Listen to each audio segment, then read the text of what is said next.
The beginning of a story no one wanted to tell. The Holloway estate loomed over the city like a silent monument to wealth and power. Its towering windows glowed with golden light, and its sprawling gardens, lined with imported roses and statues of marble, stretched endlessly under the winter sky. Inside, the air carried the scent of fresh-cut orchids, aged whiskey, and something else, something unseen but ever-present. A secret, a silence that even the grandeur could not erase. In one of the grandest rooms of the mansion, a different scent lingered. The sterile tang of hospital-grade disinfectant, and the sweat of childbirth. The walls, lined with velvet drapes and gold-accented mirrors, reflected the image of Lillian Holloway lying exhausted on silk sheets, her golden curls clinging to her damp forehead. Beside her, Patrick Holloway stood, unmoving, a tall man with a sculpted jawline and an expression carved from stone. His tailored suit was pristine, untouched by the chaos of the night. Unlike Lillian, he was not breathing heavily, nor was he trembling. His posture was stiff, his arms crossed, his gaze fixed on the doctor standing at the foot of the bed. The doctor shifted uncomfortably under Patrick's cold stare, then turned his attention to the small bundles in his arms. 2 newborns, wrapped in soft white blankets, barely visible beneath the folds. "Congratulations, Mr. and Mrs. Holloway," the doctor said, though his voice lacked its usual warmth. "You have twin daughters." The words should have filled the room with joy, but they didn't. Instead, silence stretched between them, heavy and suffocating. Lillian propped herself up on her elbows, her chest rising and falling rapidly. Daughters. Twin girls. The heirs to their fortune. She reached forward, heart pounding, and pulled back the blankets, eager to see their faces, expecting, no, demanding perfection. But the moment her eyes landed on them, something inside her shattered. Her breath caught. Her pulse stilled. Her daughters were wrong. Their features were uneven, their skin slightly wrinkled. One had an unusual birthmark stretching from her left eye to her cheek. The other had eyes that were too large for her tiny face, sharp, unblinking, intense. Their fingers curled instinctively, seeking warmth, but their presence did not bring the rush of maternal affection she had imagined. Lillian's grip on the blankets trembled. Patrick stepped closer, his face hardening. His jaw clenched, his nostrils flared. Then, in a voice so cold it sliced through the air, he whispered, "They're hideous." The doctor swallowed hard. Newborns often change as they grow. Their features will. Patrick cut him off with a glare. "Take them away." Lillian's throat constricted. She looked up at her husband, searching his face for some hint of doubt. Some sign that he was just in shock, that he would take back his words. But his expression was unreadable. His verdict had been made. She glanced down at the babies again, their tiny bodies warm against her skin, their breaths soft, trusting. A war raged within her, a war between love and vanity, between the mother she could be and the woman she had always been. Patrick's voice came again, sharper this time. "If the press finds out about this..." He didn't need to finish. Lillian understood. Their reputation was built on perfection, on beauty, on a legacy that demanded nothing less than flawlessness. Her fingers curled against the silk sheets. She had spent her entire life sculpting her image into something untouchable, something inviolate. She had clawed her way into the highest circles of New York's elite, becoming the woman everyone wanted to be. And now, these children, these imperfect creatures, threatened to unravel it all. Her lips parted, and when she spoke, her voice was barely above a whisper. "We can't keep them." The words left her like a ghost escaping her lungs. The decision was made. A night of abandonment. 2 months later, in the dead of winter, the Holloways executed their final act of cruelty. A sleek black car rolled through the empty streets, its headlights slicing through the mist. Inside, Lillian sat stiffly, wrapped in a fur coat, cradling the sleeping infants in her arms.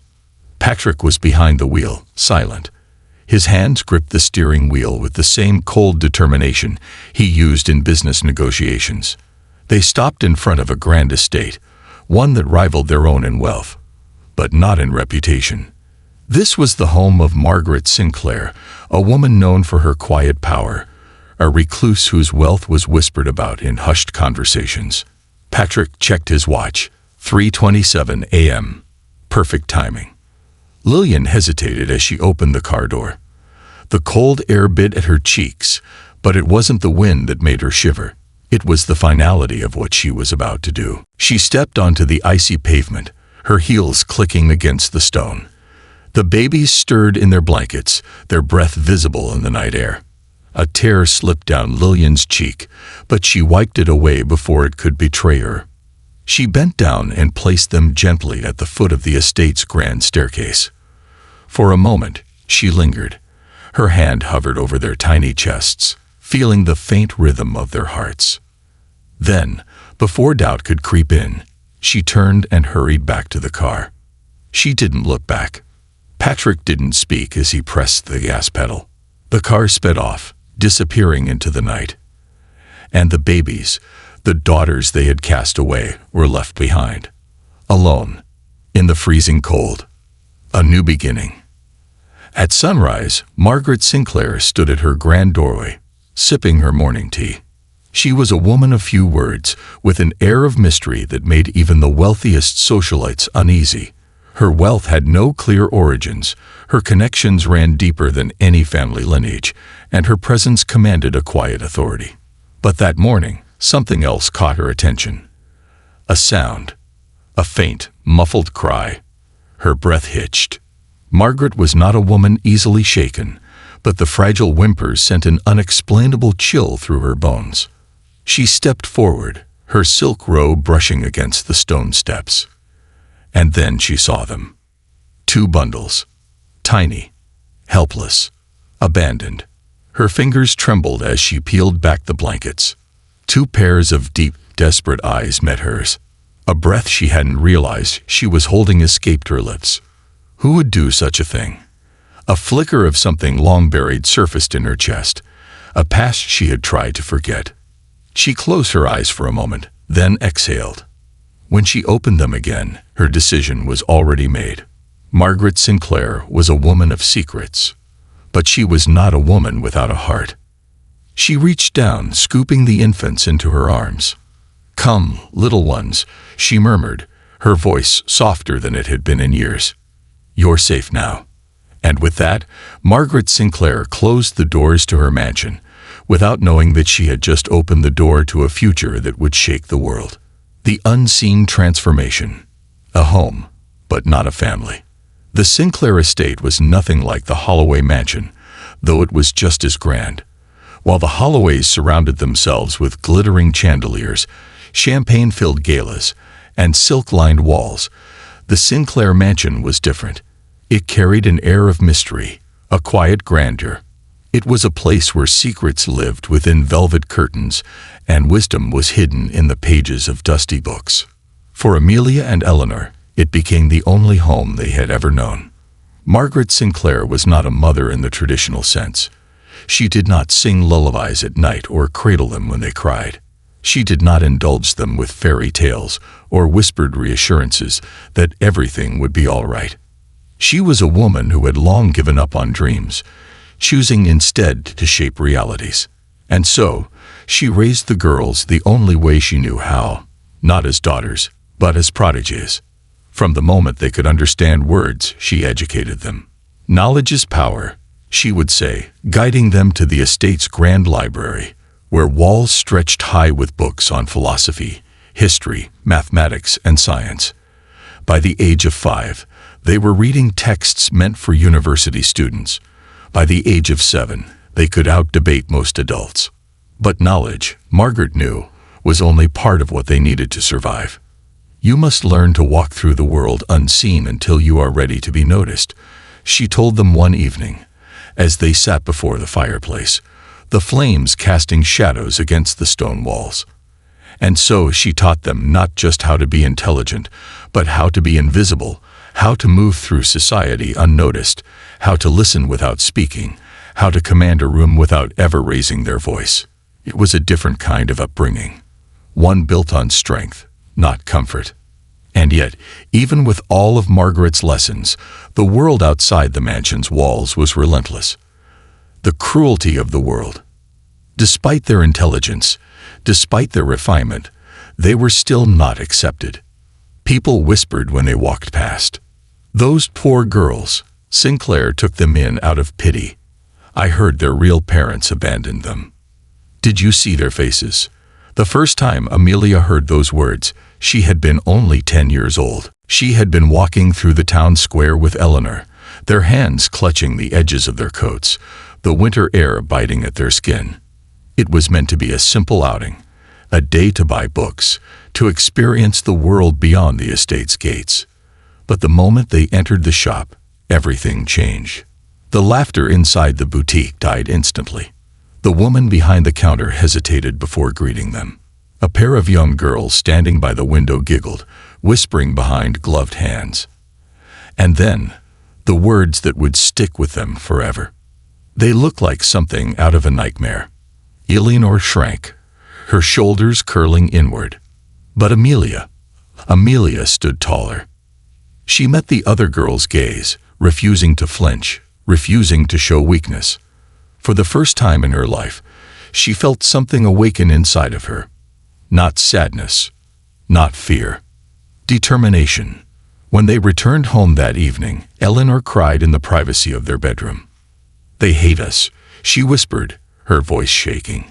"No matter how much we learn, no matter how much we try to be like them, they will always hate us." Amelia sat beside her on the edge of the bed, her expression unreadable. "They hate us because they fear us," she said finally. "And if they fear us, then we have power." Eleanor looked up, her brows furrowing in confusion. "Power?" Amelia's jaw tightened. "We won't be weak, Eleanor. We won't let them define us." And from that day forward, everything changed. The transformation begins. Amelia became obsessed with understanding the world, not just books and knowledge, but people. She watched how they moved, how they spoke, how they lied with their smiles and hid their cruelty behind kindness. She studied how the wealthy manipulated each other at galas, how politicians disguised their ambitions with charm, how businessmen spoke in half-truths to control negotiations. She learned their language, their secrets. And more importantly, she learned how to use them. By the time they were 13, Amelia and Eleanor had transformed. They no longer walked with their shoulders hunched. They no longer let the whispers affect them. Instead, they moved through the world like shadows, unseen until they chose to reveal themselves. One evening, Margaret noticed this change and called them to her study. "You've been learning well," she said, watching them from behind her grand oak desk. Neither girl spoke. Margaret tilted her head slightly, examining them. "And what do you plan to do with that knowledge?" Eleanor hesitated, but Amelia didn't. She met Margaret's gaze without blinking. "We plan to make the world need us," she said. Margaret's lips curled into something resembling a smile. "And how will you do that?" Amelia didn't hesitate. "We find something more valuable than beauty, something people care about more than appearances." Margaret leaned back, her fingers tapping against the desk. "And what is that?" "Power." Margaret studied them for a long moment, then nodded. "Then it's time for your next lesson." From that day forward, their education changed. They no longer simply learned from books. Margaret began teaching them the art of control. How to influence people without them realizing it. How to make people desperate for their approval. How to turn weakness into strength. By the time they were 16, they had mastered it. The Holloway legacy returns. One night, while searching through Margaret's study, Amelia came across an old leather-bound folder. Inside were newspaper clippings, documents, and photographs. She froze when she saw the names on the papers. Lillian and Patrick Holloway. Their birth parents. Eleanor, standing beside her, sucked in a sharp breath. "Why would she keep this?" Eleanor whispered. Amelia's hands clenched the papers tightly. The documents confirmed everything. Their abandonment, their parents' names, even the wealth they had been denied. And for the first time, Amelia saw a path forward. "They threw us away," she murmured. Eleanor's voice was hesitant. "Amelia." "They threw us away," Amelia repeated, her voice harder now. "And now, they will regret it." Eleanor hesitated. "What are you going to do?" Amelia looked up, her eyes burning with purpose. She didn't answer. She didn't need to. Because for the first time in her life, she knew exactly what came next. The silent war begins. Unraveling the truth. The discovery of their past changed everything. Amelia and Eleanor had spent their entire lives believing they were unwanted, abandoned by nameless parents, left to rot in the cold. They had convinced themselves that their existence had begun the night Margaret found them on her doorstep, wrapped in soft blankets, but condemned by fate. But now, the truth stared at them from the yellowed pages of an old leather folder. Their parents had names: Lillian and Patrick Holloway, titans of industry, pillars of high society, owners of wealth so vast it shaped the very foundation of the city's elite. And yet, despite all their power, they had been cowards. Cowards who had tossed their own blood onto the cold, hard steps of another estate, as if they were nothing but waste to be discarded. Eleanor sat frozen, her hands clutching the edges of the folder as if afraid that releasing it would make the truth disappear. Amelia, however, burned with quiet rage. "They threw us away," she said, her voice eerily calm. Eleanor turned to her, her brow furrowed. "We always knew that. But now we know who." "No," Amelia whispered, shaking her head. "It's not just knowing. It's understanding." She reached for another document and unfolded it slowly, her eyes scanning the words with purpose. "They didn't leave us because they had no choice. They left us because they wanted to." The paper in her hand contained an old article from a high society magazine, written nearly 2 decades ago. "The Holloway Legacy, a Family Perfected." Beneath the title was a photo of Lillian and Patrick Holloway at a charity gala, smiling for the cameras, looking as untouchable as ever. The article spoke of their status, their wealth, their relentless pursuit of perfection. But nowhere in the article was there a mention of children. Not a single word about them. It was as if they had never existed. Margaret had known. Of course she had. She had never been the type to act without knowledge, never been one to take in strays without understanding the why. And yet, she had said nothing. She had let them grow without the weight of vengeance on their shoulders. But now it was too late. Because Amelia and Eleanor were no longer children. They were no longer helpless. They had spent their lives preparing for a world that did not want them, training to navigate a society that rejected them. And if their parents had tried to erase them from existence, then it was time to make sure the world would never forget them. Reclaiming the Holloway name. Margaret stood by the grand fireplace in her study, a glass of wine in her hand when the twins entered. She did not turn to greet them, did not ask why they had come. She already knew. "You found the files," she said simply. Amelia stepped forward, her jaw tight. "You knew who they were, who we were, and you didn't tell us." Margaret took a slow sip of her wine, unfazed. "And what would you have done with that knowledge as children?" she asked. "Hate is a dangerous thing in the hands of the young." Eleanor swallowed, shifting uncomfortably. "We had a right to know." Margaret finally turned, meeting Amelia's stare with her own piercing gaze. "And now you do," she said. "So tell me, Amelia, what will you do with it?" Amelia held her ground. "We're taking back the Holloway name." Margaret's lips twitched slightly, almost amused. "A name that abandoned you. A name that belongs to us," Amelia corrected, her voice steel. Eleanor hesitated. "We're not doing this for revenge." Amelia's eyes flickered. "No, we're doing this to claim what is ours." Margaret studied them for a long moment, then placed her glass on the mantel. "You've spent your lives preparing to move in a world that would never accept you," she said. You have trained your minds, learned its rules, mastered its games. But if you walk into that world with nothing but knowledge, you will fail." Amelia narrowed her eyes. "What are you saying?" Margaret smiled. "If you want power, you must first be noticed." The grand entrance. If the Holloways thought they had erased their daughters, they were about to learn a painful lesson. A name could be hidden.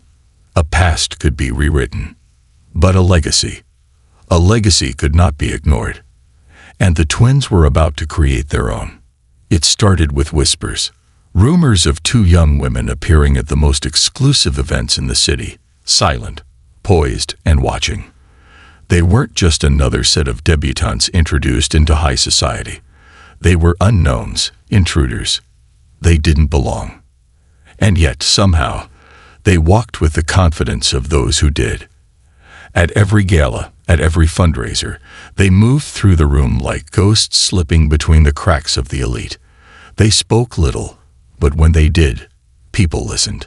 They didn't demand attention.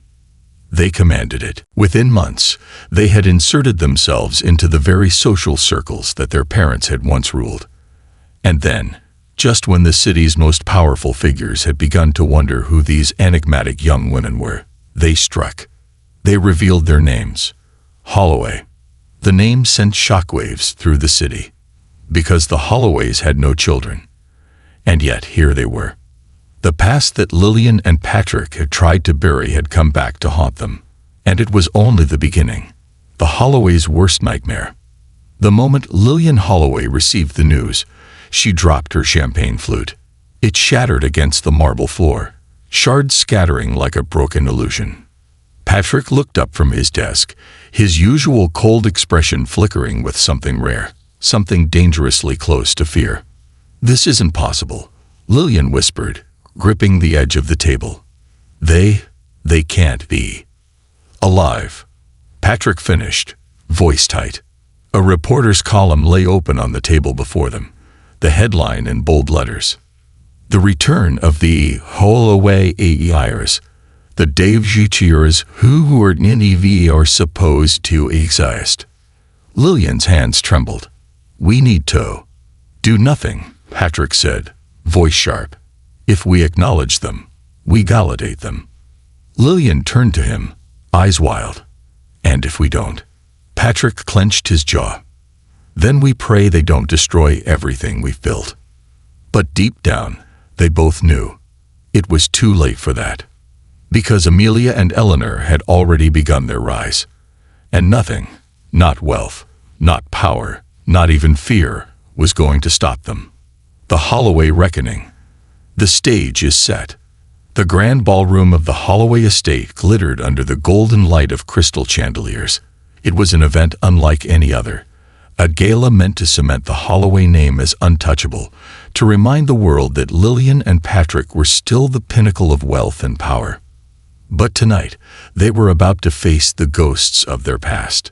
Amelia and Eleanor stood at the entrance, poised and silent. They had planned this night to perfection. No announcements, no grand introductions, just presence. And presence, they had learned, was everything. The moment they stepped inside, the murmurs began. "Who are they? They look familiar. I've seen them before, but I can't place them."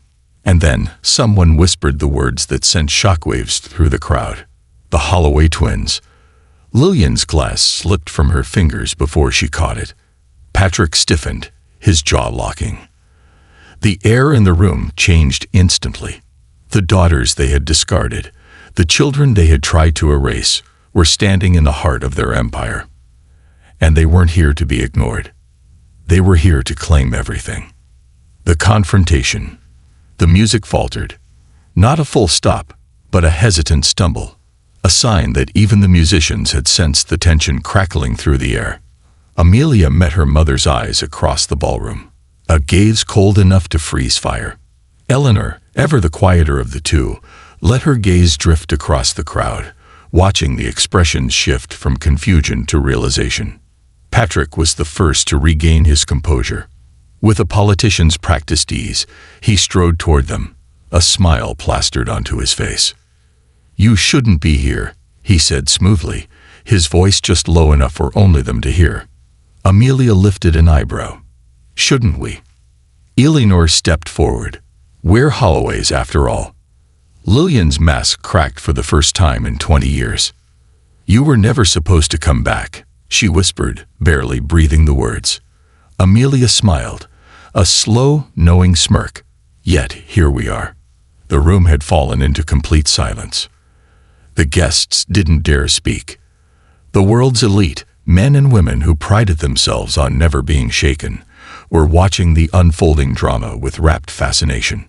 Amelia glanced at the grand chandelier overhead, at the perfectly curated night that Lillian and Patrick had built to protect their power. And then she shattered it.